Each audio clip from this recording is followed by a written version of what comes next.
बिस्मिल्लाहिर्रहमानिर्रहीम, अस्सलाम वालेकुम। Welcome to my channel literature with WB। और आज की हमारी एजुकेशनल साइकोलॉजी का लेक्चर नंबर 3 है, जिसमें कि आज हम लोग पढ़ने वाले हैं स्कोप देखेंगे एजुकेशनल साइकोलॉजी का। उसके बाद relevance of educational psychology for teachers के लिए एजुकेशनल साइकोलॉजी किस तरह से इंपॉर्टेंट है, एजुकेशनल साइकोलॉजी का नॉलेज जो है वो किस तरह से इंपॉर्टेंट है टीचर्स के लिए, वो किस तरह से उनको हेल्प करता है, वो देखेंगे। तो चलिए वीडियो को शुरू करते हैं। सबसे पहले हम लोग स्कोप की बात करते हैं।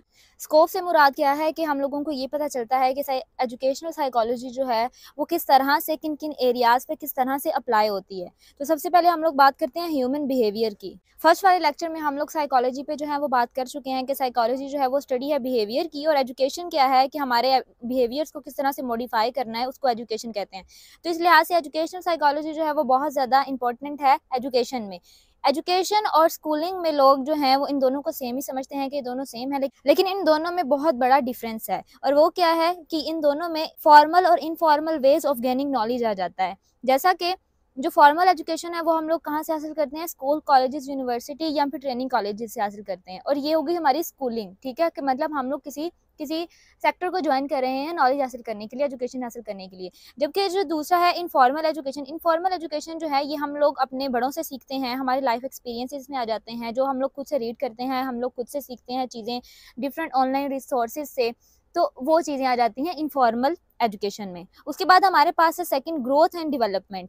ग्रोथ एंड डेवलपमेंट क्या है कि इसमें हम लोगों के लाइफ के डिफरेंट जितनी भी स्टेजेस आती हैं डेवलपमेंट की, वो सारी इसमें हम लोग उनके प्रिंसिपल्स को स्टडी करते हैं। जो सब्जेक्ट मैटर है एजुकेशनल साइकोलॉजी का वो है लर्नर, ठीक है, क्योंकि लर्नर के इर्द गिर्द घूमती है एजुकेशनल साइकोलॉजी। तो जो लर्नर है वो एक इंटेग्रल पार्ट है एजुकेशनल साइकोलॉजी का। जो साइकोलॉजी का नॉलेज है वो कुछ टेक्निक्स होती हैं जिससे कि हम लोग किसी भी लर्नर की एबिलिटीज और उसकी कैपेसिटीज को जान सकते हैं, किसी भी इंडिविजुअल की। साइकोलॉजी का जो नॉलेज है वो किसी भी टीचर को ये जानने में हेल्प करता है कि कोई भी एक इंडिविजुअल दूसरे इंडिविजुअल से किस तरह से डिफरेंट है, ठीक है, उनकी कैपेसिटीज, उनकी एबिलिटीज कितनी हैं हर एक इंडिविजुअल की। और साथ ही साथ इसमें कॉन्शियसनेस, अनकॉन्शियसनेस ऑफ बिहेवियर भी आ जाता है लर्नर का। और साथ में इनकी जो भी ग्रोथ और डेवलपमेंट की जितनी भी स्टेजेस हैं, चाइल्डहुड से एडल्टहुड तक जितनी भी डेवलपमेंट स्टेजेस हैं, उन सब का नॉलेज देती है हम लोगों को साइकोलॉजी। उसके बाद हमारे पास है the learning experiences. The learning experience है वो क्या करते हैं कि हम लोगों को हेल्प करते हैं कि बच्चे की कौन सी स्टेज है, ठीक है, वो जानने में मदद करते हैं, और कि उस स्टेज पे हम लोगों को उसको क्या सिखाना है, ठीक है। ये हम लोगों को लर्निंग एक्सपीरियंसेस से पता चलता है कि बच्चा जो है वो किस स्टेज पे है और हमें इस स्टेज पे उसको क्या उस चीज़ उसको सिखाने की हम लोगों को ज़रूरत है। उसके बाद हमारे पास है लर्निंग प्रोसेस। पीछे हम लोगों ने लर्नर के बारे में जानने के बाद और उसके बाद ये जानने के बाद कि हम लोगों को कौन से लर्निंग एक्सपीरियंसेस जो हैं वो प्रोवाइड किए जाएंगे, उसके बाद हम लोग मूव करते हैं एजुकेशनल साइकोलॉजी के लॉज, प्रिंसिपल्स और थ्योरीज पे। उनमें कौन कौन सी चीज़ें आ जाती हैं, कौन कौन सी थ्योरीज जो हैं, कौन कौन से प्रोसेस आ जाते हैं। इसमें रिमेमरिंग आ जाती है, फॉरगेटिंग आ जाती है, perceiving, concept formation, thinking and reasoning, problem solving, transfer of learning, ways and means of effective learning. ये सारी चीज़ें हम लोगों को लर्निंग प्रोसेस में सिखाई जाती है कि कौन सा हम लोगों को लर्निंग प्रोसेस अडॉप्ट करना है किसी भी बच्चे को कुछ भी सिखाने के लिए। उसके बाद हमारे पास है लर्निंग सिचुएशन और इन्वायरमेंट। जैसे कि इन्वायरमेंट से हम लोग को पता चल रहा है कि कौन कौन से इन्वायरमेंटल फैक्टर होंगे और कौन से लर्निंग सिचुएशंस होंगी जो भी टीचर और स्टूडेंट के दरमियान में आएंगी। जैसा कि इस तरह से हो सकते हैं, क्लासरूम क्लाइमेट हो सकता है, ग्रुप स्टडी हो सकती है, दूसरी टेक्निक्स हम लोग यूज़ कर सकते हैं, और हम लोग लर्निंग एंड इवैल्यूएशन कर सकते हैं। टेक्निक्स एंड प्रैक्टिस आ जाती है, इसमें गाइडेंस आ जाती है, काउंसलिंग भी आ जाती है। इस फंक्शन को स्मूथ करने के लिए हम लोग कौन से टेक्निक इस्तेमाल करेंगे, कैसा इन्वायरमेंट हम लोग का होना चाहिए, ये सारी चीज़ें हम लोग इसमें देखते हैं।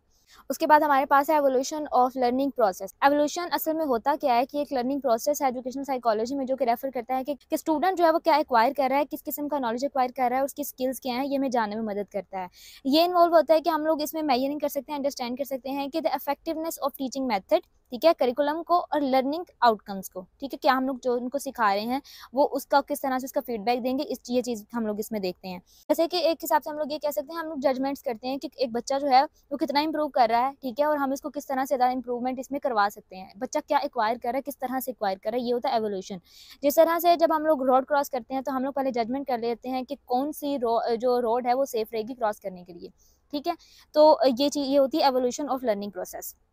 एजुकेशनल साइकोलॉजी ने एक और हम लोगों को एक आइडिया दिया कि हर इंडिविजुअल दूसरे इंडिविजुअल से डिफरेंट होता है, कोई भी एक जैसा नहीं होता, उसके एक्वायरिंग एबिलिटी जो है वो डिफरेंट होती है, उसकी स्किल्स है जो है वो डिफरेंट हो सकती हैं। तो इंडिविजुअल डिफरेंस आ जाता है, और इस चीज़ पर रोशनी डाली किसने, एजुकेशनल साइकोलॉजी ने। उसके बाद हमारे पास नेक्स्ट आता है द टीचर। अब टीचर क्या है, ये बुक में जो डेफिनेशन दी थी मैं उसी को यहाँ पर डिफरेंट पॉइंट्स में एलेबोरेट करूँगी।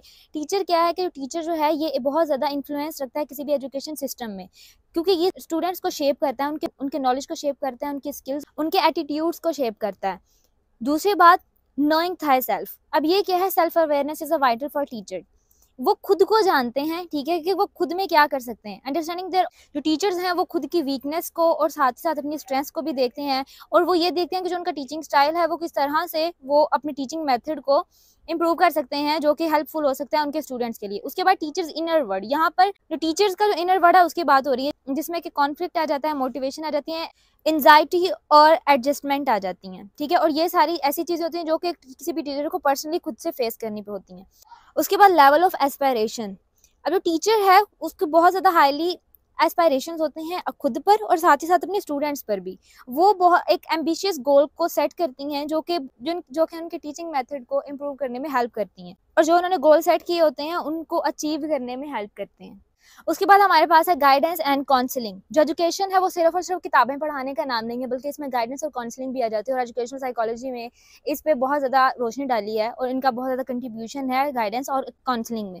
क्योंकि जिस तरह से दुनिया तरक्की कर रही है और जिस तरह से स्टूडेंट्स के प्रॉब्लम्स जो है वो बढ़ते जा रहे हैं, एजुकेशनल साइकोलॉजी में गाइडेंस और काउंसलिंग का भी एक मुतारिफ करवाया कि जिसमें किसी भी स्टूडेंट की गाइडेंस और काउंसलिंग हो सकती है। उसके बाद हमारा नेक्स्ट टॉपिक है relevance of education psychology for teachers, जिसमें कि आप सबसे किसको देखेंगे कि to understand the stages of development. Psychology हम लोगों को ह्यूमन के लाइफ स्टेजेस के बारे में बताती है जब तक वो अडल्टहुड तक नहीं पहुंच जाता, ठीक है। इसमें चाइल्डहुड से लेकर अडल्टहुड तक जितनी भी स्टेजेस आती हैं, साइकोलॉजी हमें उन सब के बारे में बताता है, और इसमें हम लोगों उनके डिफरेंट करेक्टरिस्टिक बिहेवियर पैटर्न्स को भी देखते हैं, जो कि इन डिफरेंट पीरियड्स में इनके लाइफ में किस तरह से बिहेवियर इनका चेंज होता है, उन सब के बारे में भी स्टडी करते हैं। और साथ ही साथ उनमें उनकी जो डिफरेंट करेक्टरिस्टिक्स और एट्रीब्यूट्स है, जिसमें कि फिजिकल, मेंटल और इमोशनल डेवलपमेंट रहती है, उसके बारे में भी स्टडी किया जाता है। उसके बाद हमारे पास नेक्स्ट है टू नो द लर्नर। कोई भी एक लर्नर है वो टीचिंग लर्निंग प्रोसेस का एक की फैक्टर होता है, ठीक है। और एजुकेशनल साइकोलॉजी में हम लोग जो टीचर हैं वो किसी भी इंडिविजुअल के इंटरेस्ट को, एटीट्यूड्स को, उनकी कैपेसिटीज को और एबिलिटीज को जानते हैं, जो कि लिंक्ड है उनके स्टेज ऑफ डेवलपमेंट से। और साथ ही साथ ये किससे लिंक्ड है, सोशल, इमोशनल, इंटेलेक्चुअल, फिजिकल और उनकी नीड्स के साथ, और जो कि हेल्प करती है इनको ये जानने में, जो भी किसी भी लर्नर के लेवल ऑफ एस्पायरेशन को, इनके कॉन्शियस को, इनके अनकॉन्शियस बिहेवियर को, इनके मोटिवेशनल बिहेवियर, कॉन्फ्लिक्ट और डिजायर को जानने में मदद करती है। और साथ ही साथ इसमें मेंटल हेल्थ के बारे में भी हम लोगों को बताया जाता है। उसके बाद to understand the nature of classroom learning. Education psychology है जो है वो हेल्प करती है टीचर को कि जो टीचर को कौन सा टीचिंग मेथड अडॉप्ट करना है लर्नर्स के लेवल के हिसाब से। अगर छोटा बच्चा है तो उनकी टीचिंग लेवल जो है वो लो होगा, उनके मुताबिक होगा। अगर उनकी क्लास जो है उनमें बड़े बच्चे हैं तो जाहिर है उनका कोई टीचिंग लेवल जो है वो डिफरेंट होगा। उसके बाद to understand the individual difference. पीछे भी हम लोगों ने बात की कि कोई हर इंसान दूसरे इंसान से मुख्तलिफ होता है, कोई भी एक जैसा नहीं होता। तो इसमें हम लोगों को हर एक इंडिविजुअल की इंटेलिजेंस, उनकी कैपेसिटीज, उनकी एबिलिटीज के बारे में जानने की ज़रूरत है कि किस इंसान में कितनी कैपेबिलिटी है, कितनी एबिलिटी है, वो कितना सीख सकता है। इसे साइकोलॉजी किसी भी टीचर को ये हेल्प करती है कौन सी मेथडोलॉजी को, कौन सी प्रोसीजर को, कौन सी टेक्निक्स को अडॉप्ट करे कि वो हर एक बच्चे को सिखा सके। उसके बाद टू सॉल्व क्लासरूम प्रॉब्लम्स। अब हर एक क्लासरूम की डिफरेंट प्रॉब्लम्स हो सकती हैं, जिसमें कि लड़ाई भी हो सकती है कि मुख्तलिफ बच्चे अगर आपस में लड़ पड़े हैं तो उनको किस तरह से हैंडल करना है, और साथ जो अगर किसी ने चीटिंग की है टेस्ट में तो उसको किस तरह से हैंडल करना है। तो ये सारी चीज़ें जो है ये भी एजुकेशनल साइकोलॉजी हेल्प करती है कि किस तरह से किसी भी टीचर को किस तरह हर एक प्रॉब्लम को सॉल्व करना है। उसके बाद to develop necessary skills and interest in teaching. Education psychology जो है वो हेल्प करती है किसी भी टीचर को एक्वायर करने में और डेवलप करने में कि कौन कौन सी क्वालिटीज़ और स्किल्स उसको चाहिए किसी भी प्रॉब्लम को सॉल्व करने के लिए जो भी उसके स्टूडेंट्स ने क्रिएट की हैं, और मेंटेन करने के लिए कोई हेल्दी इन्वायरमेंट क्लासरूम में, और साथ ही साथ बच्चे किस तरह से प्रोग्रेस कर रहे हैं उसको देखने के लिए। देन हमारे पास आ जाती है to understand effective method of teaching. Educational psychology ने बहुत ज़्यादा डिफरेंट अप्रोचेस, टेक्निक्स और प्रिंसिपल्स को लॉन्च किया है, जिसकी हेल्प से एक अंडरस्टैंडेबल, एक इफेक्टिव मेथड ऑफ टीचिंग को डेवलप किया जा सकता है, टीचर को सिखाया जा सकता है, और इससे स्टूडेंट्स की जो लर्निंग है वो भी फास्ट हो सकती है। उसके बाद हमारे पास है to understand the mental health of the child. Education psychology किसी टीचर को ये हेल्प करती है कि कौन कौन से फैक्टर जो हैं वो हो सकते हैं जिसकी वजह से किसी भी एक स्टूडेंट के मेंटल हेल्थ पर इफेक्ट आ सकता है, इफेक्ट हो सकती हैं वो मेंटल हेल्थ पे कौन से फैक्टर्स, ठीक है, और वो किस तरह से उनको इम्प्रूव कर सकती है। उसके बाद हमारे पास to understand the procedure of curriculum construction. Curriculum जो है वो इंटेग्रल पार्ट है टीचिंग लर्निंग प्रोसेस का। करिकुलम जो है वो होना चाहिए चाइल्ड बेस्ड, ठीक है, क्योंकि उसमें जो है वो मोटिव्स होने चाहिए और साइकोलॉजिकल बेस्ड होना चाहिए, और साथ साथ वो इस पे बेस्ड होना चाहिए कि जो किसी भी इंडिविजुअल की जो कैपेसिटी है, जो उसकी कैपेबिलिटी है वो कितनी है, ठीक है। और ये एजुकेशन साइकोलॉजी हेल्प करती है किसी भी टीचर को ये जानने में कि किसी भी जो स्टूडेंट का जो भी करिकुलम है वो किस तरह से बैलेंस करना है उसकी स्टेज के हिसाब से। उसके बाद हमारे पास है to provide guidance and counselling. तो गाइडेंस जो है वो हर एक बच्चे के लिए हर एक स्टेज पे बहुत ज़्यादा इंपॉर्टेंट है, जो कि हम लोगों को उनकी साइकोलॉजिकल एबिलिटीज़ और इंटरेस्ट के बारे में बताती हैं। साथ ही साथ हर एक टीचर को ये चाहिए कि वो अपने बच्चों को गाइड करती रहें, उनकी काउंसलिंग करती रहें। ये एजुकेशनल साइकोलॉजी बहुत एक इंपॉर्टेंट रोल है गाइडेंस और काउंसलिंग का। उसके बाद हमारे पास है to understand principles of evaluation and assessment. Evaluation के बारे में मैंने आपको ऑलरेडी बता चुकी हूँ कि इवैल्यूएशन क्या है। कि इवैल्यूएशन जो है वो हम लोग को हेल्प करती है किसी भी स्टूडेंट की स्किल्स को जांचने के लिए, उनको मापने का जो है वो एक समझने की आला है कि किस तरह हम लोगों को इससे ये पता चलता है कि किसी भी स्टूडेंट की स्किल्स और एबिलिटी जो है वो कितनी है। To inculcate positive and creative discipline. Educational psychology ने रिप्रेसिव सिस्टम को प्रिवेंटिव सिस्टम के साथ रिप्लेस कर दिया है, क्योंकि जो ट्रेडिशनल टीचर्स हैं उनका स्लोगन क्या होता था, spare the rod and spoil the children, ठीक है, कि वो जो थे वो डंडे को एक चीफ इंस्ट्रूमेंट के तौर पे मानते थे। जबकि एजुकेशनल साइकोलॉजी ने इनके इस बिहेवियर को चेंज कर दिया, जो कि आजकल की हमारी जो एजुकेशन है उसमें ये सिस्टम नहीं चलता, ठीक है। उनका ये कहना है कि हम लोग एक कॉर्पोरेटिव और साइंटिफिक अप्रोच के जिसमें कि हम लोग मॉडिफाई करते हैं बिहेवियर को स्टूडेंट। एजुकेशन साइकोलॉजी में अब जो टीचर्स हैं वो कॉपरेट करते हैं स्टूडेंट के साथ, और ये एक साइंटिफिक अप्रोच है जिसमें कि बिहेवियर्स को मॉडिफाई किया जाता है स्टूडेंट्स के। तो ये थी आज की वीडियो। होप्स हो कि आपको कुछ समझ आई होगी। वीडियो पसंद आई हो तो लाइक कर दें, चैनल पर नए हैं तो सब्सक्राइब कर दें। तो इंशाल्लाह मिलते हैं नेक्स्ट वीडियो में, तब तक अपना ख्याल रखिएगा। अल्लाह हाफिज़।